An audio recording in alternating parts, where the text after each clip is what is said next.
Everyone ਅਸੀਂ ਕਰ ਰਹੇ ਹਾਂ ਬੀਐਡ ਫਸਟ ਈਅਰ ਦਾ ਜਿਹੜਾ ਸਾਡਾ ਟੀਚਿੰਗ ਸਬਜੈਕਟ ਹੈ ਟੀਚਿੰਗ ਆਫ ਪੰਜਾਬੀ ਤੇ ਇੱਥੇ ਆਪਾਂ ਆਪਣੀ ਜਿਹੜੀ ਸਕਿੱਲਸ ਸ਼ੁਰੂ ਕੀਤੀਆਂ ਹੋਈਆਂ ਨੇ ਟੀਚਿੰਗ ਸਕਿੱਲ ਜਿਹੜੀਆਂ ਆਪਾਂ ਸ਼ੁਰੂ ਕੀਤੀਆਂ ਹੋਈਆਂ ਨੇ ਕਿ ਜਿਹੜੀਆਂ ਅਧਿਆਪਨ ਕੌਸ਼ਲ ਨੇ ਉਹ ਕਿਹੜੇ-ਕਿਹੜੇ ਹੁੰਦੇ ਨੇ।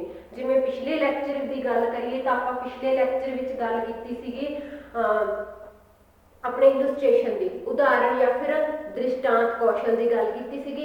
तो हुण आपां अज दे लैक्चर विच करांगे स्किल ऑफ स्टिमुलस वेरीएशन की, मतलब कि जिहड़े उत्तेजिक परिवर्तन हुंदे ने आपां उहदी गल करांगे।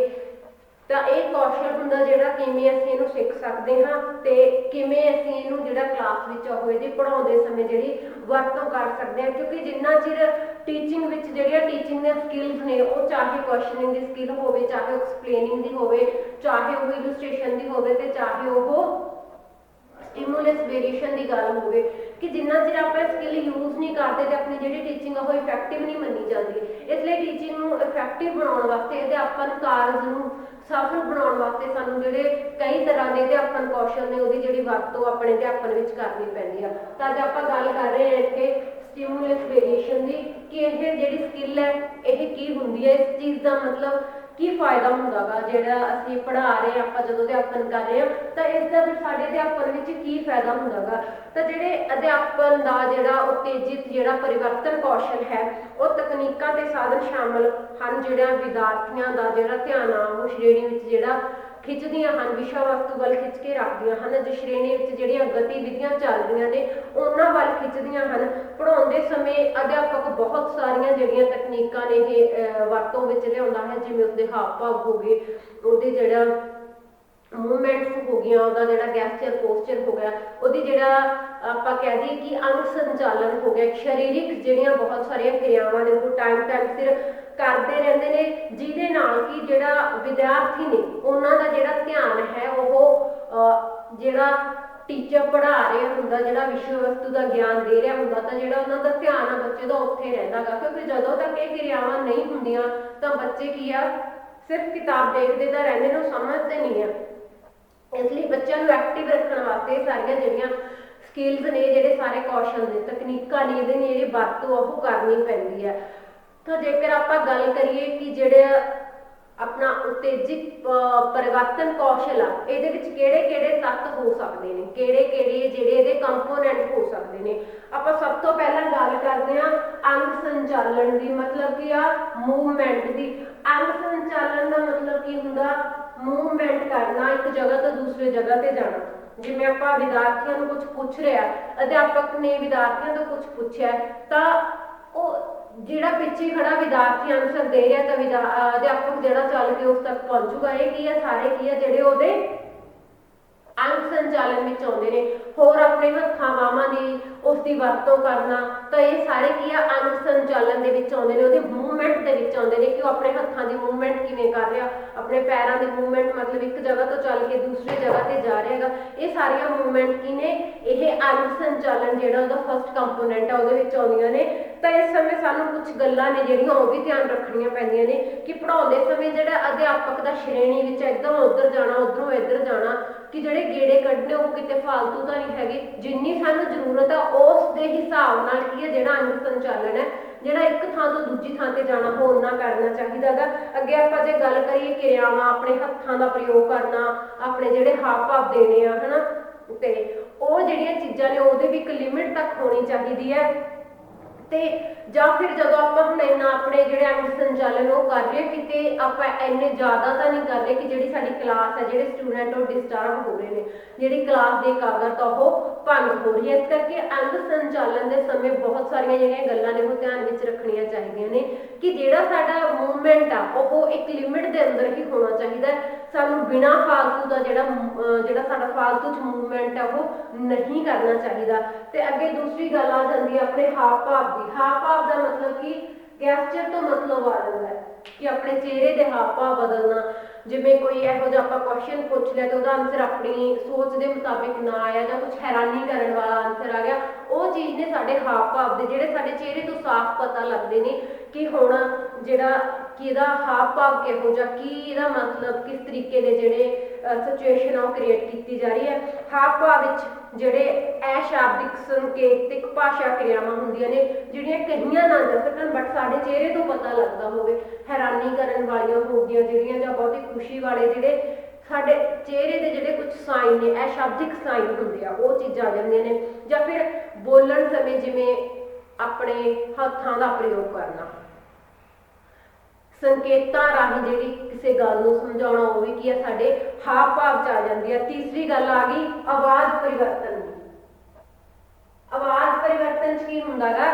ਆਵਾਜ਼ ਪਰਿਵਰਤਨ ਚ ਜਿਵੇਂ ਪਹਿਲਾਂ ਆਪਾਂ ਗੱਲ ਕੀਤੀ ਹੈ ਕਿ ਕੋਈ ਹੈਰਾਨੀ ਵਾਲਾ ਕੁਐਸਚਨ ਜਾਂ ਫਿਰ ਆਨਸਰ ਮਿਲਣਾ, ਜਾਂ ਫਿਰ ਆਪਾਂ ਕਹਿ ਦਈਏ ਕਿ ਕਿਸੇ ਖੁਸ਼ੀ ਵਾਲੀ ਆਪਾਂ ਕਵਿਤਾ ਜਾਂ ਕਿਸੇ ਚੀਜ਼ ਨੂੰ ਪੜ੍ਹਾ ਰਹੇ ਹਾਂ, ਹਰ ਇੱਕ ਅਲੱਗ-ਅਲੱਗ ਜਿਸ ਤਰੀਕੇ ਦਾ ਆਪਾਂ ਟੌਪਿਕ ਪੜ੍ਹਾ ਰਹੇ ਹਾਂ ਉਸ ਤਰੀਕੇ ਦਾ ਕੀ ਆਪਣੀ ਆਵਾਜ਼ ਉੱਥੇ ਹੋਣੀ ਚਾਹੀਦੀ ਆ। ਆਵਾਜ਼ ਪਰਿਵਰਤਨ ਦੇ ਜਿਹੜਾ ਉਤਾਰ ਚੜਾਅ ਸਾਡਾ ਕਿਸੇ ਚੀਜ਼ ਨੂੰ ਹਾਈਲਾਈਟ ਕਰਨਾ, ਕਿਉਂਕਿ ਰਾਈਟਿੰਗ 'ਚ ਕੀ ਕਰਦੇ ਹਾਂ ਅਸੀਂ ਉਹਨੂੰ ਅੰਡਰਲਾਈਨ ਕਰ ਦਿੰਦੇ ਹਾਂ ਜਾਂ ਉਹਨੂੰ ਇਨਵਰਟਡ ਕੋਮਾ 'ਚ ਰੱਖ ਦਿੰਦੇ ਹਾਂ, ਪਰ ਬੋਲਦੇ ਸਮੇਂ ਇਹੋ ਜਿਹਾ ਨਹੀਂ ਹੁੰਦਾ। ਤਾਂ ਸਾਨੂੰ ਸਾਡੇ ਜਿਹੜੀ ਆਵਾਜ਼ ਦੇ ਉਤਾਰ ਚੜਾਅ ਨਾਲ ਹੀ ਕੀ ਕਰਨਾ ਪੈਂਦਾ, ਸਾਨੂੰ ਉਹ ਚੀਜ਼ਾਂ ਨੇ ਜਿਹੜੀਆਂ ਸਮਝਾਉਣੀਆਂ ਪੈਂਦੀਆਂ ਨੇ। ਤੇ ਇਹਦੇ ਵਿੱਚ ਸਾਨੂੰ ਜਦੋਂ ਉਤੇਜਿਤ ਪਰਿਵਰਤਨ ਜਿਹੜਾ ਕੌਸ਼ਲ ਆਪਾਂ ਵਰਤ ਰਹੇ ਹਾਂ ਉਹਦੇ ਵਿੱਚ ਸਾਨੂੰ ਇਸ ਗੱਲ ਦਾ ਖਾਸ ਧਿਆਨ ਰੱਖਣਾ ਪੈਂਦਾ ਕਿ ਅਧਿਆਪਕ ਨੇ ਜਿਹੜਾ ਆਵਾਜ਼ ਵਿੱਚ ਉਤਾਰ ਚੜਾਅ ਗਾ ਉਹ ਕਿਸ ਤਰੀਕੇ ਨਾਲ ਕੀਤਾ, ਕਿ ਜਿਹੜਾ ਸਹੀ ਜਗ੍ਹਾ ਤੇ ਪ੍ਰੋਪਰ ਜਗ੍ਹਾ ਤੇ ਉਹ ਉਤਾਰ ਚੜਾਅ ਕੀਤਾ ਜਾਂ ਨਹੀਂ, ਤੇ ਉਤਾਰ ਚੜਾਅ ਉਹ ਕਿਹੋ ਜਿਹਾ ਸੀਗਾ, ਨਕਲੀ ਜਾਂ ਅਸਲੀ। ਮਤਲਬ ਕਿ ਜਿਵੇਂ ਹੁਣ ਅਸੀਂ ਇੱਕ ਕਹਿ ਦਈਏ ਨਾ ਕਿ ਉਤਾਰ ਚੜਾਅ ਇਸ ਤਰੀਕੇ ਨਾਲ ਹੋ ਜਾਂਦਾ, ਸਾਹਮਣੇ ਵਾਲੇ ਨੂੰ ਪਤਾ ਲੱਗ ਰਿਹਾ ਹੁੰਦਾ ਗਾ ਕਿ ਇਹ ਇੱਕ ਜਿਹੜਾ ਫੇਕ ਹੈ, ਇਹ ਓਰੀਜਨਲ ਨਹੀਂ ਹੈ, ਤਾਂ ਸਾਨੂੰ ਜਿਹੜਾ ਸਾਡੀ ਆਵਾਜ਼ ਦਾ ਉਤਾਰ ਚੜਾਅ ਗਾ ਉਹ ਸਾਨੂੰ ਇੱਕ ਐਵੇਂ ਨਕਲੀ ਜਿਹਾ ਨਹੀਂ ਲੱਗਣਾ ਚਾਹੀਦਾ, ਜਿੱਥੇ ਜਿਹੜੀ ਸਿਚੁਏਸ਼ਨ ਉਹ ਐਕਚੁਅਲ ਸਿਚੁਏਸ਼ਨ ਜਿਵੇਂ ਪ੍ਰੋਪਰ ਰੂਪ ਨਾਲ ਜਿਹੜਾ ਉਤਾਰ ਚੜਾਅ ਉਹ ਕਰਨਾ ਚਾਹੀਦਾ ਹੈ। ਤੇ ਪਰਿਵਰਤਨ ਸਾਨੂੰ ਇਸ ਤਰੀਕੇ ਨਾਲ ਕਰਨਾ ਚਾਹੀਦਾ ਕਿ ਸਾਡਾ ਬੱਚਿਆਂ ਦਾ ਜਿਹੜਾ ਧਿਆਨ ਆ ਉਹ ਖਿੱਚਿਆ ਜਾਵੇ, ਬੱਚੇ ਉਸ ਚੀਜ਼ ਨੂੰ ਮਹਿਸੂਸ ਕਰਨ ਸਕਣ ਕਿ ਇੱਥੇ ਜਿਹੜਾ ਆਵਾਜ਼ ਦਾ ਉਤਾਰ ਚੜਾਅ ਉਹ ਹੈਗਾ ਹੈ ਔਰ ਇਹ ਲਾਜ਼ਮੀ ਬਣਦਾ। ਅੱਗੇ ਆਪਾਂ ਗੱਲ ਕਰਦੇ ਹਾਂ ਮੌਨ ਵਿਰਾਮ ਦੀ। ਇੱਥੇ ਆਪਾਂ ਗੱਲ ਕਰਦੇ ਹਾਂ ਮੌਨ ਵਿਰਾਮ ਦੀ। ਤਾਂ ਦੇਖੋ ਬੋਲਦੇ ਸਮੇਂ ਅਗਰ ਆਪਾਂ ਕੰਟੀਨਿਊਟੀ 'ਚ ਬੋਲਦੇ ਤੁਰੇ ਜਾਂਦੇ ਆ, ਉੱਥੇ ਕੀ ਹੁੰਦਾ ਗਾ ਆਪਾਂ ਨੂੰ ਜਿਹੜੀ ਅੱਧੀ ਚੀਜ਼ ਸਮਝ ਆਉਂਦੀ ਅੱਧੀ ਨਹੀਂ ਸਮਝ ਆਉਂਦੀ। ਜਿਹੜਾ ਮੌਨ ਵਿਰਾਮ ਆ ਉਹਦੀ ਵੀ ਜਿਹੜੀ ਆਪਣੀ ਅਹਿਮੀਅਤ ਆ, ਕੁਝ ਵੀ ਜਾਂ ਗੱਲਾਂ ਕਰਦੇ ਸਮੇਂ ਜਾਂ ਟੌਪਿਕ ਪੜ੍ਹਾਉਂਦੇ ਸਮੇਂ ਜਿੱਥੇ ਸਾਨੂੰ ਪਤਾ ਲੱਗ ਜਾਂਦਾ ਮੌਨ ਵਿਰਾਮ ਦੇ ਨਾਲ ਕਿ ਹੁਣ ਇੱਕ ਜਿਹੜਾ ਸੈਂਟੈਂਸ ਆ ਉਹ ਕੰਪਲੀਟ ਹੋ ਚੁੱਕਿਆ, ਜਿਹੜਾ ਇੱਕ ਟੌਪਿਕ ਹੈ, ਜਿਹੜਾ ਟੌਪਿਕ ਦਾ ਇੱਕ ਪਾਰਟ ਹੈ ਉਹ ਕੰਪਲੀਟ ਹੋ ਚੁੱਕਿਆ ਹੈਗਾ। ਇਸ ਕਰਕੇ ਜਿਹੜਾ ਮੌਨ ਵਿਰਾਮ ਹੈ ਖਾਸ ਕਰਕੇ ਜਿਹੜਾ ਬੱਚਿਆਂ ਦਾ ਧਿਆਨ ਖਿੱਚਣ ਵਾਸਤੇ, ਬੱਚਿਆਂ ਨੂੰ ਇੱਕ ਸਹੀ ਮੀਨਿੰਗ ਦੇਣ ਵਾਸਤੇ ਉਹ ਕੀ ਆ ਜਿਹੜਾ ਮੌਨ ਵਿਰਾਮ ਆ ਉਹ ਜ਼ਰੂਰੀ ਹੈ। ਜਦੋਂ ਅਧਿਆਪਕ ਦੇ ਮੌਨ ਜਿਹੜੇ ਵਿਰਾਮ ਆ ਉਹਦਾ ਮੇਨ ਮੋਟਿਵ ਕੀ ਹੁੰਦਾ ਗਾ ਕਿ ਬੱਚਿਆਂ ਦਾ ਧਿਆਨ ਖਿੱਚਣਾ, ਇਹ ਦੇਖਣਾ ਕਿ ਬੱਚੇ ਜੋ ਕੁਝ ਸਮਝਾ ਰਹੇ ਉਹ ਸਮਝ ਰਹੇ ਨੇ, ਠੀਕ ਹੈ। ਜਦੋਂ ਇਹ ਹੁੰਦੀ ਹੈ ਕਿ ਕਈ ਵਾਰ ਬੱਚੇ ਵੈਸੇ ਬੈਠੇ ਹੁੰਦੇ ਨੇ, ਉਹਨਾਂ ਦਾ ਧਿਆਨ ਨਹੀਂ ਹੁੰਦਾ, ਤਾਂ ਉਹਨਾਂ ਨੂੰ ਕੋਈ ਮਤਲਬ ਨਹੀਂ ਹੁੰਦਾ ਕਿ ਟੀਚਰ ਬੋਲ ਰਿਹਾ ਜਾਂ ਫਿਰ ਉਹ ਚੁੱਪ ਆ, ਤਾਂ ਇਸ ਕਰਕੇ ਉਸ ਪਤਾ ਲਾਉਣ ਲਈ ਕੀ ਆ ਮੌਨ ਵਿਰਾਮ ਦੀ ਜਿਹੜੀ ਜ਼ਰੂਰਤ ਆ ਉਹ ਪੈਂਦੀ ਹੈ। ਔਰ ਦੂਸਰਾ ਇੱਕ ਸਹੀ ਤਰੀਕੇ ਨਾਲ ਜਿਹੜਾ ਅਰਥ ਆ ਉਹ ਸਮਝਾਉਣ ਲਈ ਵੀ ਇੱਕ ਮੌਨ ਵਿਰਾਮ ਦੀ ਜਿਹੜੀ ਜ਼ਰੂਰਤ ਪੈਂਦੀ ਹੈ। ਤੇ ਸਾਨੂੰ ਇੱਥੇ ਇਹ ਨੋਟ ਕਰਨ ਦੀ ਜ਼ਰੂਰਤ ਹੈ ਕਿ ਜਿਹੜਾ ਮੌਨ ਵਿਰਾਮ ਲਿਆ ਉਹ ਮੌਨ ਵਿਰਾਮ ਲੈਣ ਦਾ ਜਿਹੜਾ ਸਮਾਂ ਉਹ ਪ੍ਰੋਪਰ ਹੈ, ਕਿ ਉਹ ਫਾਲਤੂ ਚ ਇੰਨੇ ਲੰਬੇ ਸਮੇਂ ਲਈ ਤਾਂ ਨਹੀਂ ਲਿੱਤਾ ਗਿਆ, ਜਾਂ ਫਿਰ ਕਿ ਇੰਨਾ ਛੋਟਾ ਵੀ ਜਿਹੜਾ ਉਹਦਾ ਸਮਾਂ ਨਹੀਂ ਨਾ ਹੋਵੇ ਕਿ ਜੋ ਅਸੀਂ ਸਮਝਾਉਣਾ ਚਾਹੁੰਦੇ ਹਾਂ ਉਹ ਸਮਝ ਨਾ ਆਵੇ। ਤਾਂ ਅੱਗੇ ਆਪਾਂ ਗੱਲ ਕਰਦੇ ਹਾਂ ਕੇਂਦਰੀਕਰਨ ਦੀ। ਕੇਂਦਰੀਕਰਨ ਕੀ ਹੁੰਦਾ ਗਾ? ਫੋਕਸਿੰਗ ਕੀ ਹੈ ਕਿ ਇਸ ਤੱਤ ਦੁਆਰਾ ਜਿਹੜਾ ਅਧਿਆਪਕ ਹੈ ਉਹ ਵਿਦਿਆਰਥੀ ਦਾ ਜਿਹੜਾ ਧਿਆਨ ਉਹ ਖਿੱਚ ਲੈਂਦਾ ਗਾ। ਇੱਕ ਮਤਲਬ ਖਾਸ ਜਿਵੇਂ ਹੁਣ ਆਪਾਂ ਕਹਿ ਦਈਏ ਕਿ ਕੁਐਸਚਨ ਪੁੱਛ ਰਹੇ ਆ ਕਿ ਵਿਦਿਆਰਥੀ ਦਾ ਨਾਮ ਲੈ ਕੇ ਪੁੱਛਣਾ, ਤਾਂ ਉਹਨੂੰ ਕੇਂਦਰ ਬਣਾਉਣਾ। ਤਾਂ ਇਵੇਂ ਹੁੰਦਾ ਕਿ ਜਾਂ ਫਿਰ ਆਪਾਂ ਵਿਸ਼ੇ ਵਸਤੂ ਚੋਂ ਕਿਸੇ ਚੀਜ਼ ਨੂੰ ਜ਼ਿਆਦਾ ਜ਼ਰੂਰਤ ਜਾਂ ਜ਼ਿਆਦਾ ਇੰਪੋਰਟੈਂਟ ਦੱਸਣਾ, ਉਸ ਚੀਜ਼ ਨੂੰ ਕੇਂਦਰੀ ਜਾਂ ਉਸ ਚੀਜ਼ ਦਾ ਕੇਂਦਰੀਕਰਨ ਕਰਨਾ। ਤਾਂ ਇਸ ਵਿੱਚ ਜਿਹੜੇ ਜਿਵੇਂ ਬਲੈਕ ਬੋਰਡ ਉੱਤੇ ਕੁਝ ਲਿਖਿਆ ਤਾਂ ਉਸ ਚੀਜ਼ਾਂ ਨੂੰ ਅੰਡਰਲਾਈਨ ਕਰਨਾ, ਇਹ ਚੀਜ਼ ਕੀ ਉਹ ਵੀ ਉਸਦਾ ਕੇਂਦਰੀਕਰਨ ਕਰਨਾ, ਮਤਲਬ ਉਸਨੂੰ ਕੇਂਦਰ ਬਣਾਉਣਾ ਕਿ ਉਹ ਚੀਜ਼ਾਂ ਜ਼ਿਆਦਾ ਜ਼ਰੂਰੀ ਜਾਂ ਜ਼ਿਆਦਾ ਅਹਿਮੀਅਤ ਦੀ ਉਸਦੀ ਗੱਲ ਕਰਨਾ। ਅੱਗੇ ਆਪਾਂ ਗੱਲ ਕਰਦੇ ਹਾਂ ਵਿਦਿਆਰਥੀਆਂ ਦਾ ਕਿਰਿਆਤਮਕ ਸਹਿਯੋਗ। ਵਿਦਿਆਰਥੀਆਂ ਦਾ ਕਿਰਿਆਤਮਕ ਸਹਿਯੋਗ ਕਿਵੇਂ ਹੁੰਦਾ ਗਾ? ਕਿਰਿਆਤਮਕ ਸਹਿਯੋਗ ਦਾ ਮਤਲਬ ਕੀ ਹੁੰਦਾ? ਕਿਰਿਆ ਦਾ ਮਤਲਬ ਕੋਈ ਕਿਰਿਆ ਕਰਨੀ। ਜਿਵੇਂ ਕਿ ਆਪਾਂ ਵਿਦਿਆਰਥੀ ਤੋਂ ਪ੍ਰਸ਼ਨ ਪੁੱਛ ਰਹੇ ਹਾਂ ਤੇ ਉਹਨੂੰ ਕਹਿ ਦਿੱਤਾ ਕਿ ਬੱਚੇ ਤੁਸੀਂ ਇਹਦਾ ਜਿਹੜਾ ਆਨਸਰ ਆ ਉਹ ਬਲੈਕ ਬੋਰਡ ਤੇ ਲਿਖ ਕੇ ਦੱਸ ਦਿਓ। ਤਾਂ ਇਹ ਕੀ ਹੋ ਗਿਆ, ਬੱਚਿਆਂ ਦਾ ਇੱਕ ਕਿਰਿਆਤਮਕ ਜਿਹੜਾ ਸਹਿਯੋਗ ਹੈ ਉਹ ਹੋ ਗਿਆ ਕਿ ਉਹ ਬੱਚੇ ਬਲੈਕ ਬੋਰਡ ਦੇ ਉੱਪਰ ਲਿਖ ਰਹੇ ਨੇ। ਤਾਂ ਇਹ ਕੀ ਹੋ ਗਿਆ, ਇੱਕ ਕਿਰਿਆਤਮਕ ਸਹਿਯੋਗ ਦੀ ਗੱਲ ਹੋ ਗਈ। ਅੱਗੇ ਆਪਾਂ ਗੱਲ ਕਰਦੇ ਹਾਂ ਅੰਤਰ ਕਿਰਿਆ ਸ਼ੈਲੀ ਪਰਿਵਰਤਨ। ਅੰਤਰ ਕਿਰਿਆ ਸ਼ੈਲੀ ਪਰਿਵਰਤਨ ਕਿਵੇਂ, ਅੰਤਰ ਕਿਰਿਆ ਸ਼ੈਲੀ ਕਿਵੇਂ ਹੋ ਸਕਦੀ ਆ, ਉਹ ਅਧਿਆਪਕ ਤੇ ਵਿਦਿਆਰਥੀ ਦੇ ਵਿੱਚ ਅੰਤਰ ਕਿਰਿਆ ਹੋ ਸਕਦੀ ਹੈ, ਇੱਕ ਦੂਸਰੇ ਤੋਂ ਕੁਐਸਚਨਿੰਗ ਸਵਾਲ ਜਵਾਬ ਜਿਹੜੇ ਹੋ ਸਕਦੇ ਨੇ, ਵਿਦਿਆਰਥੀ ਵਿੱਚ ਅੰਤਰ ਕਿਰਿਆ ਹੋ ਸਕਦੀ ਹੈ ਕਿ ਉਹ ਡਿਸਕਸ਼ਨ ਕਰ ਸਕਦੇ ਨੇ ਕਿਸੇ ਕੁਐਸਚਨ ਦੇ ਆਨਸਰ ਬਾਰੇ। ਤਾਂ ਅਧਿਆਪਕ ਨੂੰ ਕੀ ਇਹਨਾਂ ਚੀਜ਼ਾਂ ਵਿੱਚ ਸਫਲਤਾ ਮਿਲੀ ਹੈ ਕਿ ਜਿਹੜੀ ਉਹਨਾਂ ਦੀ ਅੰਤਰ ਕਿਰਿਆ ਉਹ ਪ੍ਰੋਪਰ ਰੂਪ ਵਿੱਚ ਹੋ ਰਹੀ ਹੈ। ਤਾਂ ਇਹ ਕੀ ਅੰਤਰ ਕਿਰਿਆ ਸ਼ੈਲੀ ਪਰਿਵਰਤਨ ਹੈ। ਅੱਗੇ ਆਪਾਂ ਗੱਲ ਕਰਦੇ ਹਾਂ ਮੌਖਿਕ ਦ੍ਰਿਸ਼ ਬਦਲਾਵ। ਹੁਣ ਮੌਖਿਕ ਦ੍ਰਿਸ਼ ਬਦਲਾਵ ਤੋਂ ਅਸੀਂ ਕੀ ਮਤਲਬ ਲੈ ਸਕਦੇ ਹਾਂ, ਇਸ ਵਿੱਚ ਜਦੋਂ ਜਿਹੜਾ ਅਧਿਆਪਕ ਹੈ ਉਹ ਅਧਿਆਪਨ ਕਰ ਰਿਹਾ ਹੁੰਦਾ, ਉਹਦੇ ਵਿੱਚ ਦ੍ਰਿਸ਼ ਪਰਿਵਰਤਨਾਂ ਦਾ ਜਿਹੜਾ ਉਲੇਖ ਹੈ ਉਹ ਹੁੰਦਾ ਗਾ। ਗੱਲ ਹੀ ਇਸ ਅਧਿਆਪਨ ਵਿੱਚ ਜਿਹੜਾ ਅਧਿਆਪਨ ਦਾ ਜਿਹੜਾ ਇਹ ਕੌਸ਼ਲ ਹੈ, ਦ੍ਰਿਸ਼ ਬਦਲਾਵ ਜਿਹੜਾ ਕੌਸ਼ਲ ਉਸ ਵਿੱਚ ਅਧਿਆਪਕ ਦੀ ਅਧਿਆਪਨ ਜਿਹੜੀ ਸ਼ੈਲੀ ਹੈ ਉਸਦਾ ਹਰ ਇੱਕ ਜਿਹੜਾ ਪਹਿਲੂ ਉਹ ਸਾਹਮਣੇ ਆਉਂਦਾ ਗਾ, ਜਿਸ ਨੂੰ ਅਸੀਂ ਮੌਖਿਕ ਦ੍ਰਿਸ਼ ਜਿਹੜਾ ਬਦਲਾਵ ਹੈ ਉਹ ਕਹਿੰਦੇ ਆ। ਤਾਂ ਇਹ ਜਿਹੜੇ ਸਾਰੇ ਕੰਪੋਨੈਂਟ ਨੇ, ਇਹ ਜਿਹੜੇ ਸਾਰੇ ਤੱਤ ਨੇ ਉਹ ਸਟਿਮੂਲਸ ਵੇਰੀਏਸ਼ਨ ਲਈ ਇੱਕ ਉਹਨੂੰ ਵਧੀਆ ਬਣਾਉਣ ਲਈ, ਉਸ ਕੌਸ਼ਲ ਨੂੰ ਸਿੱਖਣ ਲਈ ਹੈਲਪ ਕਰਦੇ ਨੇ।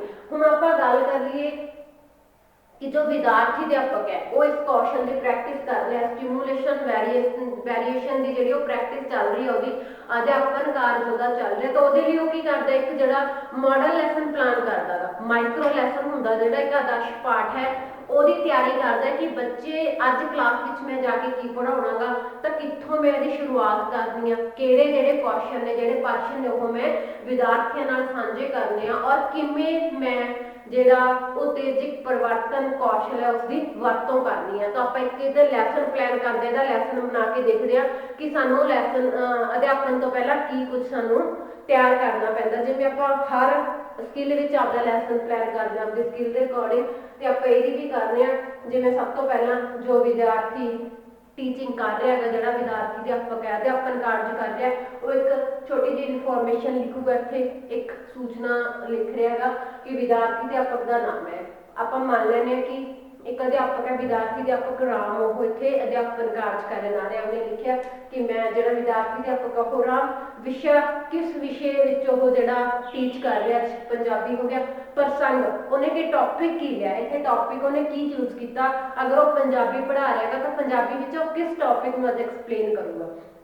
ਟੌਪਿਕ ਉਹਨੇ ਲਿਆ ਵਿਸ਼ੇਸ਼ਣ, ਕਿਹੜੀ ਕਲਾਸ ਨੂੰ ਪੜ੍ਹਾ ਰਿਹਾ, ਉਹ ਜਮਾਤ ਉਹਨੇ 8ਵੀਂ ਲੈ ਲਈ ਹੈ, ਤੇ ਜਿਹੜਾ ਉਹਦਾ ਸੈਸ਼ਨ ਹੈ ਉਹ ਮਾਈਕਰੋ ਟੀਚਿੰਗ ਦਾ ਚੱਲ ਰਿਹਾ ਜਾਂ ਫਿਰ ਰੀ ਟੀਚਿੰਗ ਦਾ ਚੱਲ ਰਿਹਾ ਹੈਗਾ, ਕਿ ਉਹ ਅਧਿਆਪਨ ਕਾਰਜ ਦਾ ਪਹਿਲਾ ਟਾਈਮ ਹੈ 6 ਮਿੰਟ, ਜਿਹੜੇ ਇਹਦਾ ਸਾਈਕਲ ਹੈ ਕਿ 6 ਮਿੰਟ ਮਿਲਦੇ ਆ, ਕਿ ਉਹਦਾ ਪਹਿਲਾ ਹੈ, ਜਾਂ ਫਿਰ ਫੀਡਬੈਕ ਤੋਂ ਬਾਅਦ ਜਿਹੜਾ ਦੁਬਾਰਾ ਉਹਨੂੰ ਟਾਈਮ ਮਿਲਦਾ ਟੀਚ ਕਰਨ ਦਾ, ਜਾਂ ਉਹ ਅਧਿਆਪਨ ਜਾਂ ਉਹਦਾ ਪੁਨਰ ਅਧਿਆਪਨ, ਉਹਦਾ ਜਿਹੜਾ ਸੈਸ਼ਨ ਚੱਲ ਰਿਹਾ। ਮਿਤੀ ਕਿ ਉਸ ਦਿਨ ਉਹ ਕੀ ਤਾਰੀਖ ਆ ਜਿਸ ਦਿਨ ਉਹ ਪੜ੍ਹਾ ਰਿਹਾ।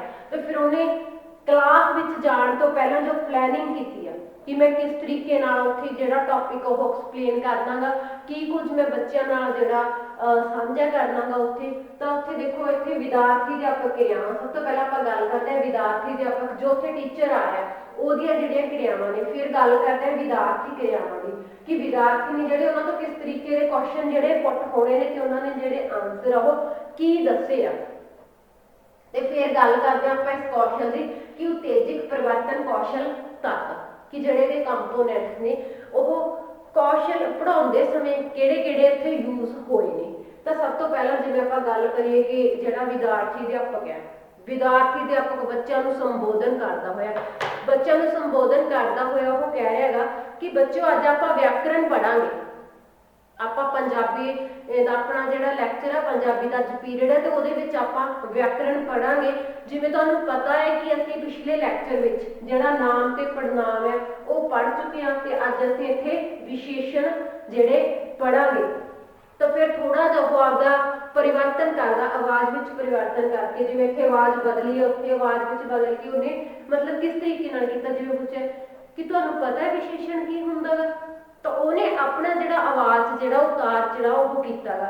ਇਹਨੇ ਪਹਿਲਾਂ ਸਿੰਪਲ ਗੱਲ ਕੀਤੀ ਕਿ ਬੱਚਿਓ ਜਿਵੇਂ ਅੱਜ ਅਸੀਂ ਵਿਆਕਰਣ ਪੜ੍ਹ ਰਹੇ ਹਾਂ ਤਾਂ ਵਿਆਕਰਣ ਵਿੱਚ ਅਸੀਂ ਵਿਸ਼ੇਸ਼ਣ ਪੜਾਂਗੇ। ਜਿਵੇਂ ਤੁਹਾਨੂੰ ਪਤਾ ਕਿ ਨਾਮ ਤੇ ਪੜਨਾਮ ਅਸੀਂ ਆਲਰੇਡੀ ਕਰ ਚੁੱਕੇ ਹਾਂ, ਤਾਂ ਅੱਜ ਆਪਣੀ ਵਿਸ਼ੇਸ਼ਣ ਦੀ ਵਾਰੀ, ਆਪਾਂ ਵਿਸ਼ੇਸ਼ਣ ਸਿੱਖਾਂਗੇ। ਫਿਰ ਉਹ ਥੋੜਾ ਜਿਹਾ ਜਿਵੇਂ ਆਵਾਜ਼ ਬਦਲ ਕੇ ਉਹ ਪੁੱਛ ਰਿਹਾ ਕਿ ਤੁਹਾਨੂੰ ਪਤਾ ਹੈ ਵਿਸ਼ੇਸ਼ਣ ਕੀ ਹੁੰਦਾ ਗਾ, ਤੇ ਉਹ ਸਪੈਸ਼ਲ ਇੱਕ ਵਿਦਿਆਰਥੀ ਨੂੰ ਇਸ਼ਾਰਾ ਕਰਦਾ ਹੈ, ਇੱਕ ਵਿਦਿਆਰਥੀ ਨੂੰ ਇਸ਼ਾਰਾ ਕਰਦਾ, ਮਤਲਬ ਕਿਸੇ ਵੀ ਵਿਦਿਆਰਥੀ ਤੋਂ ਉਹ ਪੁੱਛਦਾ। ਇੱਥੇ ਅਧਿਆਪਕ ਦੀ ਕਿਰਿਆ ਗੀ, ਇੱਥੇ ਹੁਣ ਜਿਵੇਂ ਆਵਾਜ਼ ਬਦਲ ਕੇ ਉਹਨੇ ਪੁੱਛਿਆ ਤਾਂ ਉਹਦਾ ਜਿਹੜਾ ਉਤੇਜਕ ਪਰਿਵਰਤਨ ਕੌਸ਼ਲ ਹੈ, ਉੱਥੇ ਕੀ ਜਿਹੜਾ ਉਹਦਾ ਤੱਤ ਕਿਹੜਾ ਕੰਪੋਨੈਂਟ ਉੱਥੇ ਯੂਜ਼ ਹੋ ਗਿਆ, ਆਵਾਜ਼ ਪਰਿਵਰਤਨ ਦਾ ਉੱਥੇ ਯੂਜ਼ ਹੋ ਗਿਆ ਕਿ ਉਹਨੇ ਆਪਦੀ ਆਵਾਜ਼ 'ਚ ਪਰਿਵਰਤਨ ਕੀਤਾ। ਇਹਨੂੰ ਆਪਾਂ ਕੀ ਕਹਿ ਸਕਦੇ ਹਾਂ, ਆਵਾਜ਼ ਪਰਿਵਰਤਨ। ਜਿਵੇਂ ਆਪਾਂ ਪਿੱਛੇ ਇੱਥੇ ਤੀਸਰੇ ਨੰਬਰ ਵਾਲਾ ਜਿਹੜਾ ਕੰਪੋਨੈਂਟ ਸੀ ਉਹ ਕੀਤਾ ਕਿ ਆਵਾਜ਼ ਪਰਿਵਰਤਨ ਉੱਥੇ ਹੋ ਗਿਆ। ਫਿਰ ਉਹਨੇ ਇੱਕ ਵਿਦਿਆਰਥੀ ਵੱਲ ਇਸ਼ਾਰਾ ਕੀਤਾ, ਇੱਕ ਖਾਸ ਵਿਦਿਆਰਥੀ ਨੂੰ, ਮਤਲਬ ਕੇਂਦਰੀਕਰਨ ਦਾ ਇੱਥੇ ਕੀਤਾ ਕਿ ਇੱਕ ਵਿਦਿਆਰਥੀ ਨੂੰ ਕਿਹਾ ਕਿ ਚਲੋ ਬੱਚੇ ਤੁਸੀਂ ਖੜੇ ਹੋ ਕੇ ਦੱਸੋ। ਫੋਰ ਐਗਜ਼ਾਮਪਲ ਉਹਨੇ ਕਿਹਾ ਕਿ ਮੋਹਨ ਤੁਸੀਂ ਦੱਸੋ ਵਿਸ਼ੇਸ਼ਣ ਕੀ ਹੁੰਦਾ, ਤੇ ਅੱਗੇ ਬੱਚੇ ਦਾ ਰਿਸਪੌਂਸ ਜਿਵੇਂ ਆਇਆ। ਫਿਰ ਇਹਦੇ ਵਿੱਚ ਜਿਹੜਾ ਪਰਿਵਰਤਨ ਕੀ ਆ ਉਹ ਕੇਂਦਰੀਕਰਨ ਆ ਗਿਆ, ਮਤਲਬ ਇੱਕ ਬੱਚੇ ਨੂੰ ਕਿਹਾ, ਸਾਰੇ ਬੱਚਿਆਂ ਤੋਂ ਪੁੱਛਿਆ ਤਾਂ ਫਿਰ ਇੱਕ ਖਾਸ ਬੱਚੇ ਵੱਲ ਉਹਨੇ ਇਸ਼ਾਰਾ ਕਰਕੇ ਕਹਿਤਾ ਕਿ ਤੁਸੀਂ ਖੜੇ ਹੋ ਕੇ ਦੱਸੋ ਹੁਣ, ਮਤਲਬ ਉੱਥੇ ਕੇਂਦਰੀਕਰਨ ਹੋ ਗਿਆ। ਜਿਵੇਂ ਕਿ 5th ਨੰਬਰ ਇਹਦਾ ਜਿਹੜਾ ਕੰਪੋਨੈਂਟ ਦਾ 5th ਨੰਬਰ ਪੁਆਇੰਟ, ਉੱਥੇ ਉਹਨੇ ਕੇਂਦਰੀਕਰਨ ਕਰਤਾ ਇੱਕ ਬੱਚੇ ਦੀ ਗੱਲ ਕਰਕੇ। ਅੱਗੋਂ ਫਿਰ ਬੱਚੇ ਨੇ ਰਿਸਪੌਂਸ ਦਿੱਤਾ, ਜਿਹੜਾ ਵਿਦਿਆਰਥੀ ਕਿਰਿਆ ਹੋਊਗੀ, ਆਨਸਰ ਦਿੱਤਾ ਕਿ ਜੋ ਸ਼ਬਦ ਕਿਸੇ ਦੀ ਵਿਸ਼ੇਸ਼ਤਾ ਦੱਸੇ ਉਹ ਵਿਸ਼ੇਸ਼ਣ ਹੁੰਦਾ ਹੈ। ਬੱਚੇ ਨੇ ਕਿਹਾ ਜੋ ਸ਼ਬਦ ਕਿਸੇ ਦੀ ਵਿਸ਼ੇਸ਼ਤਾ ਦੱਸੇ ਉਹ ਵਿਸ਼ੇਸ਼ਣ ਹੁੰਦਾ ਗਾ। ਹੁਣ ਜਿਹੜਾ ਵਿਦਿਆਰਥੀ ਅਧਿਆਪਕ ਹੈ ਉਹ ਫਸਟ ਜਿਹੜਾ ਤੱਤ ਹੈ, ਜਿਹੜਾ ਫਸਟ ਕੰਪੋਨੈਂਟ ਹੈ ਅੰਗ ਸੰਚਾਲਨ, ਉਸ ਨੂੰ ਵਰਤਣਾ ਚਾਹੁੰਦਾ ਗਾ। ਜਿਹੜਾ ਵਿਦਿਆਰਥੀ ਅਧਿਆਪਕ ਆ ਉਹ ਹੌਲੀ ਹੌਲੀ ਤੁਰ ਕੇ ਜਿਹੜਾ ਵਿਦਿਆਰਥੀ ਤੱਕ ਪਹੁੰਚਦਾ ਗਾ। ਉੱਥੇ ਕੀ ਆ, ਆਪਾਂ ਫਿਰ ਕੇ ਗੱਲ ਕਰ ਸਕਦੇ ਹਾਂ ਕਿ ਬੱਚੇ ਵੱਲ ਜਾਂਦੇ ਹੋਏ, ਬੱਚੇ ਵੱਲ ਜਾਂਦੇ ਹੋਏ ਜਿਹੜੀ ਕਿਰਿਆ ਗੀ ਉਹ ਟੀਚਰ ਨੇ ਕੀਤੀ ਹੈ, ਜਿਹੜਾ ਬੱਚੇ ਵਿਦਿਆਰਥੀ ਅਧਿਆਪਕ ਆ ਉਸਨੇ ਕੀਤੀ ਆ। ਉੱਥੇ ਆਪਾਂ ਕਰ ਲੈਂਦੇ ਹਾਂ ਬੱਚੇ ਵੱਲ ਜਾਂਦੇ ਹੋਏ, ਤਾਂ ਮਤਲਬ ਇਹ ਕਿਹੜਾ ਜਿਹੜਾ ਕੰਪੋਨੈਂਟ ਉਹ ਪੂਰਾ ਹੋ ਗਿਆ। ਉੱਥੇ ਕੀ ਆ, ਅੰਗ ਸੰਚਾਲਨ ਹੋ ਗਿਆ। ਇੱਥੇ ਮੂਵਮੈਂਟ ਹੈ, ਜਿਹੜਾ ਮੂਵਮੈਂਟ ਦਾ ਉਹਨੇ ਯੂਜ਼ ਕੀਤਾ। ਇੱਥੇ ਆਪਾਂ ਲਿਖ ਸਕਦੇ ਹਾਂ ਅੰਗ ਸੰਚਾਲਨ, ਮਤਲਬ ਉਹ ਚੱਲ ਕੇ ਬੱਚੇ ਕੋਲੇ ਗਿਆ ਤੇ ਫਿਰ ਬੱਚੇ ਨੂੰ ਸਮਝਾਉਂਦੇ ਹੋਏ ਕਹਿੰਦੇ ਆ ਕਿ ਮੈਨੇ ਤੁਹਾਡੇ ਤੋਂ ਕੁਐਸਚਨ ਪੁੱਛਿਆ ਸੀਗਾ ਕਿ ਵਿਸ਼ੇਸ਼ਣ ਕੀ ਹੁੰਦਾ, ਔਰ ਤੁਸੀਂ ਜੋ ਆਨਸਰ ਦਿੱਤਾ ਗਾ ਕਿ ਜੋ ਸ਼ਬਦ ਕਿਸੇ ਦੀ ਵਿਸ਼ੇਸ਼ਤਾ ਦੱਸੇ ਉਹ ਵਿਸ਼ੇਸ਼ਣ ਹੁੰਦਾ ਗਾ। ਤਾਂ ਇੱਥੇ ਕੀ ਆ, ਉਹ ਕਿਸੇ ਦੀ ਵਿਸ਼ੇਸ਼ਤਾ ਨਹੀਂ ਦੱਸਦਾ, ਉਹ ਨਾਮ ਜਾਂ ਪੜਨਾਮ ਦੀ ਵਿਸ਼ੇਸ਼ਤਾ ਦੱਸਦਾ ਗਾ। ਕਿ ਬੱਚੇ ਨੇ ਆਨਸਰ ਦਿੱਤਾ ਜੋ ਸ਼ਬਦ ਕਿਸੇ ਦੀ ਵਿਸ਼ੇਸ਼ਤਾ ਦੱਸੇ। ਇੱਥੇ ਆਪਾਂ ਕਿਸੇ ਸ਼ਬਦ ਯੂਜ਼ ਨਹੀਂ ਕਰਨਾ ਕਿ ਉਹ ਕਿਸੇ ਦੀ ਵਿਸ਼ੇਸ਼ਤਾ ਨਹੀਂ ਦੱਸਦਾ, ਉਹ ਨਾਮ ਜਾਂ ਫਿਰ ਪੜਨਾਮ ਦੀ ਜਿਹੜਾ ਉਹ ਵਿਸ਼ੇਸ਼ਤਾ ਹੈ ਉਹ ਦੱਸਦਾ ਗਾ, ਤੇ ਉਸ ਨੂੰ ਵਿਸ਼ੇਸ਼ਣ ਕਹਿੰਦੇ ਨੇ, ਜਿਹੜਾ ਨਾਮ ਜਾਂ ਪੜਨਾਮ ਦੀ ਜਿਹੜੀ ਵਿਸ਼ੇਸ਼ਤਾ ਦੱਸੇ। ਤੇ ਇੱਥੇ ਦੇਖੋ ਇਹਨਾਂ ਨੇ ਇੱਕ ਆਵਾਜ਼ ਬਦਲ ਕੇ ਥੋੜਾ ਉਹਨਾਂ ਨੇ ਇੱਕ ਐਕਸਾਈਟਮੈਂਟ ਨਾਲ ਪੁੱਛਿਆ ਸੀਗਾ ਕਿ ਕੀ ਤੁਹਾਨੂੰ ਵਿਸ਼ੇਸ਼ਣ ਦਾ ਪਤਾ ਕਿ ਵਿਸ਼ੇਸ਼ਣ ਕੀ ਹੁੰਦਾ ਗਾ, ਤਾਂ ਉੱਥੇ ਉਹਨਾਂ ਨੇ ਕੰਪੋਨੈਂਟ ਆਪਦਾ ਜਿਹੜਾ ਉੱਥੇ ਵਰਤ ਲਿਆ ਸੀਗਾ। ਫਿਰ ਉਹਨੇ ਕਿਸੇ ਜਿਹੜੇ ਖਾਸ ਵਿਦਿਆਰਥੀ ਵੱਲ ਇਸ਼ਾਰਾ ਕਰਕੇ ਕਹਿਤਾ ਕਿ ਤੁਸੀਂ ਦੱਸੋ, ਉੱਥੇ ਉਹਨਾਂ ਨੇ ਕੀ ਕੇਂਦਰੀਕਰਨ ਦਾ ਜਿਹੜਾ ਕੰਪੋਨੈਂਟ ਸੀ ਉਹ ਵੀ ਵਰਤ ਲਿਆ। ਫਿਰ ਉਹਨਾਂ ਨੇ ਜਦੋਂ ਆਨਸਰ ਬੱਚੇ ਨੇ ਦਿੱਤਾ ਤਾਂ ਉਹਦੇ ਵਿੱਚ ਥੋੜੀ ਜਿਹੀ ਉਹਨੇ ਮਿਸਟੇਕ ਕੀਤੀ ਕਿ ਜਿੱਥੇ ਨਾਮ ਜਾਂ ਪੜਨਾਮ ਬੋਲਣਾ ਸੀ ਉੱਥੇ ਕਿਸੇ ਸ਼ਬਦ ਬੋਲ ਦਿੱਤਾ ਗਿਆ। ਤਾਂ ਜਿਹੜਾ ਵਿਦਿਆਰਥੀ ਅਧਿਆਪਕ ਉਸ ਬੱਚੇ ਕੋਲ ਜਾ ਕੇ ਫਿਰ ਐਕਸਪਲੇਨ ਕਰਦਾ ਉੱਥੇ ਕਿ ਅੰਗ ਸੰਚਾਲਨ ਹੋ ਗਿਆ, ਮਤਲਬ ਉਹਦਾ ਜਿਹੜਾ ਫਸਟ ਕੰਪੋਨੈਂਟ ਸੀ ਉਹ ਉੱਥੇ ਕੰਪਲੀਟ ਹੋ ਗਿਆ। ਤੇ ਫਿਰ ਅਧਿਆਪਕ ਜਿਹੜਾ ਵਿਦਿਆਰਥੀ ਅਧਿਆਪਕ ਹੈ ਉਹ ਬੱਚੇ ਨੂੰ ਅੱਗੋਂ ਕੁਐਸਚਨ ਕਰਦਾ ਕਿ ਜਿਵੇਂ ਉਹ ਬੱਚੇ ਵੱਲੋਂ ਆ ਕੇ ਆਪਣਾ ਚੌਕ ਚੁੱਕ ਕੇ ਬਲੈਕ ਬੋਰਡ ਤੇ ਲਿਖਦੇ ਆ। ਬਲੈਕ ਬੋਰਡ ਤੇ ਉਹ ਲਿਖ ਰਹੇ ਨੇ ਕਿ ਲਾਲ ਘੋੜਾ ਦੌੜ ਰਿਹਾ ਹੈ, ਲਾਲ ਘੋੜਾ ਦੌੜ ਰਿਹਾ ਹੈ। ਤਾਂ ਇਹਦੇ ਵਿੱਚ ਕੀ ਹੋ ਗਿਆ, ਜਦੋਂ ਟੀਚਰ ਨੇ ਬਲੈਕ ਬੋਰਡ ਤੇ ਲਿਖਿਆ ਉਦੋਂ ਫਿਰ ਕੀ ਹੋ ਗਿਆ, ਉੱਥੇ ਉਦੋਂ ਕੀ ਉਹਦਾ ਜਿਹੜਾ ਇੱਕ ਕਿਰਿਆਤਮਕ ਜਿਹੜਾ ਕਾਰਜ ਹੋ ਗਿਆ। ਕਿਰਿਆਤਮਕ ਕਾਰਜ ਕਿਹਦਾ ਹੋ ਗਿਆ, ਉੱਥੇ ਉਹ ਅਧਿਆਪਕ ਨੇ ਲਿਖਿਆ, ਤਾਂ ਉੱਥੇ ਅਧਿਆਪਕ ਦਾ ਉਹ ਕਿਰਿਆਤਮਕ ਜਿਹੜਾ ਕਾਰਜ ਹੈ ਉਹ ਹੋ ਗਿਆ। ਉਹਨਾਂ ਨੇ ਉਤੇਜਕ ਪਰਿਵਰਤਨ ਕੌਸ਼ਲ ਦਾ ਕਿਰਿਆਤਮਕ ਜਿਹੜਾ ਕਾਰਜ ਆ ਉਹ ਆਪਣਾ ਪੂਰਾ ਕੀਤਾ, ਅਧਿਆਪਕ ਨੇ ਪੂਰਾ ਕੀਤਾ। ਤਾਂ ਉਹਨਾਂ ਨੇ ਦੱਸਿਆ ਕਿ ਲਾਲ ਘੋੜਾ ਦੌੜ ਰਿਹਾ ਹੈ, ਇਹਦੇ ਵਿੱਚ ਕੀ ਵਿਸ਼ੇਸ਼ਣ ਹੈ? ਲਾਲ ਘੋੜਾ ਦੌੜ ਰਿਹਾ ਕਿ ਇਹਦੇ ਵਿੱਚ ਵਿਸ਼ੇਸ਼ਣ ਕਿਹੜਾ ਹੈ? ਤਾਂ ਫਿਰ ਸਾਰੇ ਬੱਚੇ ਜਿਵੇਂ ਬੋਲਦੇ ਨੇ ਤਾਂ ਉਹ ਕਹਿ ਰਹੇ ਨੇ ਕਿ ਜਿਹੜਾ ਲਾਲ ਸ਼ਬਦ ਹੈ, ਜਿਹੜਾ ਲਾਲ ਸ਼ਬਦ ਲਿਖਿਆ ਹੋਇਆ ਹੈਗਾ ਉਹ ਕੀ ਆ? ਉਹ ਵਿਸ਼ੇਸ਼ਣ ਹੈ। ਤਾਂ ਟੀਚਰ ਨੂੰ ਜਿਹੜਾ ਆਪਣਾ ਆਨਸਰ ਮਿਲਦਾ ਕਿ ਜਿਹੜਾ ਲਾਲ ਹੈ ਉਹ ਵਿਸ਼ੇਸ਼ਣ ਹੈ। ਤਾਂ ਇੱਥੇ ਉਹ ਕੀ ਆ? ਲਾਲ ਨੂੰ ਅੰਡਰਲਾਈਨ ਕਰਦੇ ਨੇ ਕਿ ਠੀਕ ਹੈ, ਜਿਹੜਾ ਲਾਲ ਸ਼ਬਦ ਹੈ ਉਹ ਵਿਸ਼ੇਸ਼ਣ ਦੇ ਤੌਰ ਤੇ ਵਰਤਿਆ ਜਾਂਦਾ ਹੈ। ਫਿਰ ਸੇਮ ਕਿ ਅਧਿਆਪਕ ਦਾ ਫਿਰ ਕਿਰਿਆਤਮਕ ਜਿਹੜਾ ਕਾਰਿਆ ਹੈ ਉਹ ਕਿਰਿਆਤਮਕ ਕਾਰਿਆ ਕਰਦੇ ਨੇ। ਉਹ ਲਿਖਦੇ ਨੇ ਕਿ ਗੁਲਾਬ ਦਾ ਫੁੱਲ ਸੁੰਦਰ ਹੈ। ਉਹ ਇੱਕ ਹੋਰ ਸੈਂਟੈਂਸ ਲਿਖਦੇ ਨੇ, ਗੁਲਾਬ ਦਾ ਫੁੱਲ ਸੁੰਦਰ ਹੈ। ਤੇ ਦੁਬਾਰਾ ਬੱਚਿਆਂ ਨੂੰ ਪੁੱਛਿਆ ਜਾਂਦਾ ਕਿ ਇਸ ਵਿੱਚ ਕਿਹੜਾ ਵਿਸ਼ੇਸ਼ਣ ਹੈ। ਤਾਂ ਇਸ ਬਾਤ ਵਿੱਚ ਇੱਕ ਖਾਸ ਬੱਚੇ ਨੂੰ ਖੜਾ ਕਰਦੇ ਨੇ, ਜਿਵੇਂ ਆਪਾਂ ਗੱਲ ਕਰ ਲਈ ਪਹਿਲਾਂ ਵੀ ਕੀਤਾ ਸੀਗਾ, ਉੱਥੇ ਕੀ ਹੋਇਆ? ਕੇਂਦਰੀਕਰਨ ਕਰਤਾ। ਫਿਰ ਉਹਨਾਂ ਨੇ ਦੁਬਾਰਾ ਇੱਕ ਬੱਚੇ ਤੋਂ ਪੁੱਛਿਆ, ਫਿਰ ਉਹਦਾ ਕੇਂਦਰੀਕਰਨ ਦਾ ਕਾਰਜ ਹੋ ਗਿਆ। ਤਾਂ ਬੱਚੇ ਨੇ ਖੜਾ ਹੋ ਕੇ ਕਹਿਤਾ ਕਿ ਜਿਹੜਾ ਗੁਲਾਬ ਹੈ, ਕਿ ਗੁਲਾਬ ਸ਼ਬਦ ਉਹ ਵਿਸ਼ੇਸ਼ਣ ਹੈ। ਫਿਰ ਟੀਚਰ ਨੇ ਕਿ ਹੈਰਾਨ ਹੁੰਦੇ ਪੁੱਛਿਆ ਕਿ ਗੁਲਾਬ ਸ਼ਬਦ ਵਿਸ਼ੇਸ਼ਣ ਹੈ, ਉਹ ਕਿਵੇਂ ਹੋ ਸਕਦਾ? ਤਾਂ ਮਤਲਬ ਉੱਥੇ ਕੀ ਆ ਗਿਆ? ਉਹਨਾਂ ਦਾ ਆਵਾਜ਼ ਪਰਿਵਰਤਨ ਫਿਰ ਆ ਗਿਆ। ਆਵਾਜ਼ ਪਰਿਵਰਤਨ ਮਤਲਬ ਕਿ ਉਹਨਾਂ ਹੈਰਾਨੀ ਵਾਲੀ ਆਵਾਜ਼ ਨਾਲ ਪੁੱਛੇ ਕਿ ਗੁਲਾਬ ਉਹ ਕਿਵੇਂ ਹੋ ਸਕਦਾ? ਤਾਂ ਫਿਰ ਉਹਨਾਂ ਨੇ ਦੱਸਿਆ ਕਿ ਹਰ ਲਾਈਨ ਦਾ ਪਹਿਲਾ ਅਕਸ਼ਰ ਹੈ ਉਹ ਵਿਸ਼ੇਸ਼ਣ ਨਹੀਂ ਹੋ ਸਕਦਾ। ਤਾਂ ਤੁਸੀਂ ਫਿਰ ਸੋਚ ਕੇ ਦੱਸੋ। ਅੱਗੋਂ ਫਿਰ ਉਹਨਾਂ ਨੇ ਵਿਦਿਆਰਥੀ ਨੂੰ ਕਿਹਾ ਕਿ ਜਾਓ ਖੜੇ ਹੋ ਕੇ ਤੁਸੀਂ ਉਸ ਵਰਡ ਨੂੰ ਜਿਹੜਾ ਅੰਡਰਲਾਈਨ ਕਰੋ, ਜਿਹੜਾ ਕਿ ਇਹਦੇ ਵਿੱਚ ਵਿਸ਼ੇਸ਼ਣ ਹੈ। ਤਾਂ ਫਿਰ ਜਦੋਂ ਵਿਦਿਆਰਥੀ ਜਾਂਦਾ ਤਾਂ ਉਹ ਸੁੰਦਰ ਵਰਡ ਨੂੰ ਜਿਹੜਾ ਅੰਡਰਲਾਈਨ ਕਰ ਦਿੰਦਾ। ਤੇ ਇੱਥੇ ਕੀ ਹੈ? ਇਹ ਵਿਦਿਆਰਥੀ ਕਿਰਿਆਤਮਕ ਜਿਹੜਾ ਕਾਰਜ ਹੈ ਉਹ ਕੰਪਲੀਟ ਹੋਇਆ। ਵਿਦਿਆਰਥੀ ਕਿਰਿਆਤਮਕ ਜਿਹੜਾ ਕਾਰਜ ਹੈ ਉਹ ਕੰਪਲੀਟ ਕਰ ਲਿਆ, ਕਿਉਂਕਿ ਉੱਥੇ ਉਹਨਾਂ ਨੇ ਬੱਚੇ ਨੂੰ ਚੌਕ ਦੇ ਕੇ ਬੱਚੇ ਤੋਂ ਜਿਹੜਾ ਕੀ ਆ ਉੱਥੇ ਅੰਡਰਲਾਈਨ ਕਰਵਾਤਾ, ਉੱਥੇ ਬੱਚੇ ਤੋਂ ਇੱਕ ਕਾਰਜ ਕਰਵਾ ਦਿੱਤਾ। ਤੇ ਇਸ ਤਰੀਕੇ ਨਾਲ ਅਸੀਂ ਫਿਰ ਅੱਗੇ ਹੋਰ ਵਿਸ਼ੇਸ਼ਣ ਦੇ ਹੋਰ ਜਿਹੜੇ ਕੁਐਸਚਨ ਨੇ ਬਣਦੇ ਨੇ ਤਾਂ ਉਹਦੇ ਨਾਲ ਆਪਾਂ ਬਣਾ ਕੇ ਆਪਾਂ ਜਿਹੜਾ ਇਹਦੇ ਸਾਰੇ ਦੇ ਸਾਰੇ ਕੀ ਆ ਜਿਹੜੇ ਤੱਤ ਨੇ, ਜਿਹੜੇ ਕੰਪੋਨੈਂਟ ਨੇ, ਉਹ ਆਪਣੇ ਜਿਹੜੇ ਕੌਸ਼ਲ 'ਚ ਉਹ ਵਰਤ ਸਕਦੇ ਆ। ਤਾਂ ਹੁਣ ਇਹ ਹੋ ਗਿਆ ਆਪਣਾ ਜਿਹੜਾ ਤੱਤ ਹੈਗਾ, ਜਿਹੜਾ ਆਪਣਾ ਸਕਿੱਲ ਹੈਗੀ ਆ ਪਰਿਵਰਤਨ ਉਤੇਜਕ ਜਿਹੜਾ ਕੌਸ਼ਲ ਆ।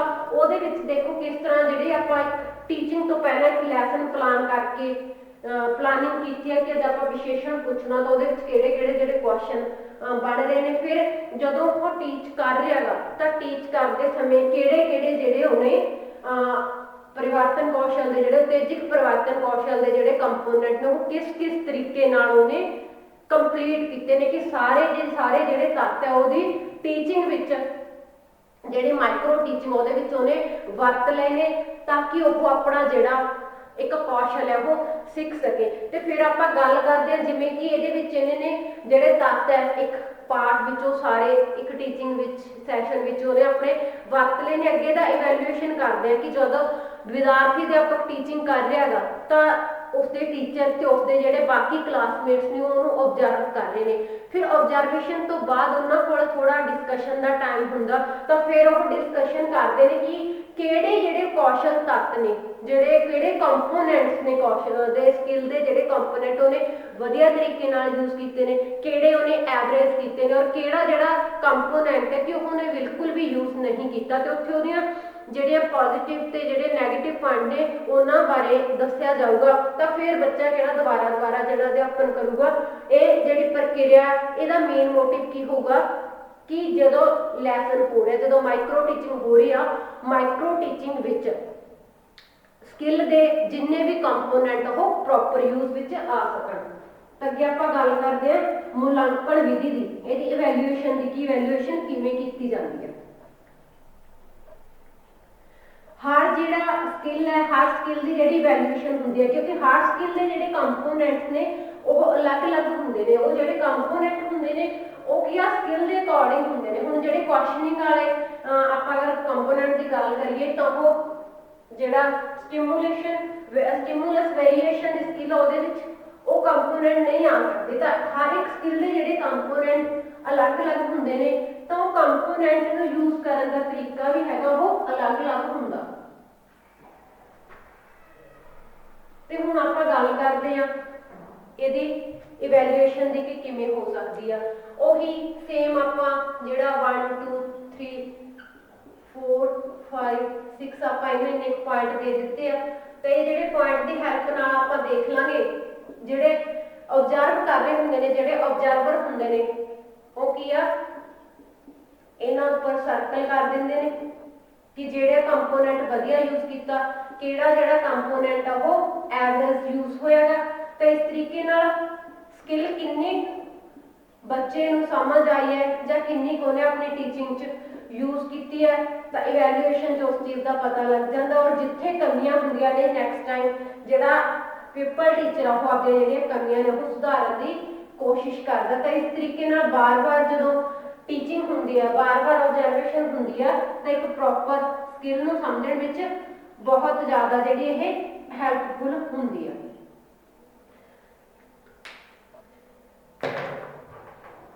ਦੇਖੋ ਅੰਗ ਸੰਚਾਲਨ ਅਗਰ ਇੱਕ ਪ੍ਰੋਪਰ ਰੂਪ ਨਾਲ ਕੀਤਾ, ਨਾ ਹੋ ਬਹੁਤਾ ਜ਼ਿਆਦਾ ਕੀਤਾ, ਨਾ ਹੋ ਬਹੁਤ ਘੱਟ ਕੀਤਾ, ਤਾਂ ਆਪਾਂ ਕੀ ਕਰਦੇ ਹਾਂ, ਉਹਨੂੰ ਇੱਕ ਆਪਾਂ ਦੇ ਦਿੰਦੇ ਹਾਂ ਕਿ ਉਹ ਪ੍ਰੋਪਰ ਕੀਤਾ, ਬਹੁਤ ਵਧੀਆ ਕੀਤਾ, ਐਕਸਟਰਾ ਨਹੀਂ ਸੀਗਾ ਔਰ ਨਾ ਹੀ ਘੱਟ ਸੀਗਾ। ਤਾਂ ਜੋ ਆਬਜ਼ਰਵਰ ਨੂੰ ਲੱਗਿਆ ਅਗਰ ਉਹ 5 ਤੇ ਲੱਗਿਆ, ਅਗਰ ਆਪਾਂ ਕਹਿ ਦਈਏ ਕਿ ਜਿੱਥੇ ਐਵਰੇਜ ਹੁੰਦੀ ਆ 3 ਜਿਹੜਾ ਹੁੰਦਾ ਉਹ ਐਵਰੇਜ ਲਈ ਹੁੰਦਾ ਗਾ। ਇਸ ਤੋਂ ਬਾਅਦ ਕੀ ਹੁੰਦਾ ਕਿ ਜਦੋਂ ਆਪਾਂ ਨੂੰ ਲੱਗਦਾ ਕਿ ਉਹ ਘੱਟ ਯੂਜ਼ ਹੋਇਆਗਾ, ਇੱਥੋਂ ਹੁੰਦਾ ਕਿ ਜਦੋਂ ਉਹ ਐਵਰੇਜ ਨਾਲੋਂ ਵੱਧ ਹੋਇਆਗਾ ਕਿ ਉਹ ਇੱਕ ਵਧੀਆ ਤਰੀਕੇ ਨਾਲ ਹੋਇਆ। ਅਗਰ ਆਪਾਂ ਘਟਨਾ ਦਾ ਪੈਰ ਸਾਈਡ ਤੇ ਜਾ ਰਹੇ ਹਾਂ, ਜਦੋਂ ਆਪਾਂ ਕਹਿ ਰਹੇ ਹਾਂ ਕਿ ਵੱਧਦਾ ਕਿ ਐਵਰੇਜ ਤੋਂ ਜ਼ਿਆਦਾ ਸੀਗਾ, ਤਾਂ ਉਸ ਆਪਾਂ ਇਸ ਤਰੀਕੇ ਨਾਲ ਜਾ ਰਹੇ ਹਾਂ। ਅਗਰ ਲੱਗਦਾ ਕਿ 100% ਸੀ ਆਪਾਂ 6 ਕਰਦੇ ਨੇ, ਅਗਰ ਲੱਗਦਾ ਬਿਲਕੁਲ ਵੀ ਨਹੀਂ ਸੀ 0 ਤੇ ਕਰ ਦਿੰਦੇ ਆ। ਤਾਂ ਇਸ ਤਰੀਕੇ ਨਾਲ ਜਿਹੜਾ ਆਬਜ਼ਰਵਰ ਹੈ ਉਹ ਆਪਣੇ ਤਰੀਕੇ ਨਾਲ, ਅਗਰ ਹਾਫ ਐਵਰੇਜ ਤੋਂ ਜ਼ਿਆਦਾ ਵਧੀਆ ਸੀ, ਤਾਂ ਇਹ ਚੀਜ਼ਾਂ ਨੇ ਜਿਹੜੀਆਂ ਇੱਕ ਆਬਜ਼ਰਵਰ ਹੈ ਉਹ ਆਪਣੇ ਤਰੀਕੇ ਨਾਲ ਇਵੈਲੂਏਟ ਕਰਦਾ ਗਾ। ਜੋ ਚੀਜ਼ ਉਹਨੂੰ ਵਧੀਆ ਲੱਗਦੀ ਹੈ, ਜਿਸ ਤਰੀਕੇ ਨਾਲ ਉਹਨੂੰ ਵਧੀਆ ਲੱਗਦੇ ਉਸ ਜਿਹੜੇ ਪੁਆਇੰਟਸ ਨੇ ਉਹ ਸਰਕਲ ਵਿੱਚ ਆ ਜਾਂਦੇ ਨੇ। ਤੇ ਇਸ ਤਰੀਕੇ ਨਾਲ ਅਸੀਂ ਜਿਹੜਾ ਪੇਪਰ ਟੀਚਰ ਹੁੰਦਾ, ਜਿਹੜਾ ਵਿਦਿਆਰਥੀ ਅਧਿਆਪਕ ਹੁੰਦਾ, ਆਪਣੇ ਜਿਹੜੇ ਕੌਸ਼ਲ ਦਾ ਜਿਹੜੇ ਕੰਪੋਨੈਂਟ ਨੇ, ਜਿਹੜੇ ਤੱਤ ਹੁੰਦੇ ਨੇ, ਉਹਦਾ ਪ੍ਰਯੋਗ ਉਹਨੇ ਕਿੰਨਾ ਕੀਤਾ, ਤਾਂ ਇਵੈਲੂਏਸ਼ਨ ਤੋਂ ਉਹਨੂੰ ਪਤਾ ਲੱਗ ਜਾਂਦਾ ਗਾ। ਤਾਂ ਕੌਸ਼ਲ ਸਿੱਖਣ ਦਾ ਜਿਹੜਾ ਸਭ ਤੋਂ ਵਧੀਆ ਤਰੀਕਾ ਉਹਦੀ ਜਿਹੜੀ ਆਬਜ਼ਰਵੇਸ਼ਨ ਹੁੰਦੀ ਹੈ, ਆਬਜ਼ਰਵੇਸ਼ਨ ਤੋਂ ਬਾਅਦ ਜਿਹੜੀਆਂ ਉਹਦੀਆਂ ਕਮੀਆਂ ਹੁੰਦੀਆਂ ਨੇ ਉਹ ਦੱਸ ਦਿੱਤੀਆਂ ਜਾਂਦੀਆਂ ਨੇ ਕਿ ਤੁਹਾਨੂੰ ਕਿਹੜੇ ਕੰਪੋਨੈਂਟ ਦੀ ਜਿਹੜੀ ਤੁਹਾਨੂੰ ਯੂਜ਼ ਕਰਨਾ ਨਹੀਂ ਆਇਆ, ਅਗਰ ਬਿਲਕੁਲ ਵੀ ਯੂਜ਼ ਨਹੀਂ ਕੀਤਾ ਤਾਂ ਉਹਨੂੰ ਤੁਸੀਂ ਕਿੱਥੇ ਯੂਜ਼ ਕਰ ਸਕਦੇ ਹੋ, ਕਿਸ ਤਰੀਕੇ ਨਾਲ ਯੂਜ਼ ਕਰ ਸਕਦੇ ਹੋ। ਇਸ ਚੀਜ਼ ਦੀ ਜਿਹੜੀ ਸਿਖਲਾਈ ਉਹ ਬੱਚੇ ਨੂੰ ਹੋ ਜਾਂਦੀ ਹੈ। ਤਾਂ ਫਿਰ ਅੱਜ ਜਿਹੜਾ ਆਪਣਾ ਇਹ ਸਕਿੱਲ ਸੀਗੀ, ਟੀਚਿੰਗ ਸਕਿੱਲ, ਸਟਿਮੂਲਸ ਵੇਰੀਏਸ਼ਨਸ ਦੀ ਜਿਹੜੀ ਉਤੇਜਕ ਪਰਿਵਰਤਨ ਜਿਹੜਾ ਕੌਸ਼ਲ ਸੀ, ਕੰਪਲੀਟ ਹੋ ਰਿਹਾ। ਸਾਡੇ ਸਿਲੇਬਸ ਦੇ ਅਕੋਰਡਿੰਗ ਸਾਡੇ ਕੋਲ ਜਿਹੜੀਆਂ 4 ਸਕਿੱਲਸ ਸੀਗੀਆਂ, 4 ਸਕਿੱਲਸ ਦਿੱਤੀਆਂ ਹੋਈਆਂ ਸੀਗੀਆਂ, ਤੇ ਅੱਜ ਆਪਣੀ ਜਿਹੜੀ ਚੌਥੀ ਸਕਿੱਲ ਆ ਉਹ ਕੰਪਲੀਟ ਹੋ ਗਈ ਆ। ਤਾਂ ਸਾਡੀਆਂ ਚਾਰੋਂ ਜਿਹੜੀਆਂ ਸਕਿੱਲਸ ਨੇ ਅਸੀਂ ਕੰਪਲੀਟ ਕਰ ਚੁੱਕੇ ਹਾਂ। ਚਾਰਾਂ ਦੇ ਜਿਹੜੇ ਆਪਾਂ ਇੱਕ ਲੈਸਨ ਪਲਾਨ ਸੀ ਉਹ ਵੀ ਬਣਾ ਕੇ ਦਿਖਾ ਚੁੱਕੇ ਹਾਂ, ਔਰ ਜਿਹੜਾ ਇਵੈਲੂਏਸ਼ਨ ਟੈਕਨੀਕ ਸੀਗੀ, ਮੁਲਾਂਕਣ ਵਿਧੀ, ਉਹ ਵੀ ਆਪਾਂ ਦੱਸ ਚੁੱਕੇ ਹਾਂ। ਤੇ ਨੈਕਸਟ ਲੈਕਚਰ ਵਿੱਚ ਆਪਾਂ ਹੁਣ ਇੱਕ ਨਵਾਂ ਟੌਪਿਕ ਕਰਾਂਗੇ। ਤਾਂ ਅੱਜ ਦੇ ਲੈਕਚਰ ਵਿੱਚ ਆਪਣਾ ਇੰਨਾ ਹੀ। ਧੰਨਵਾਦ।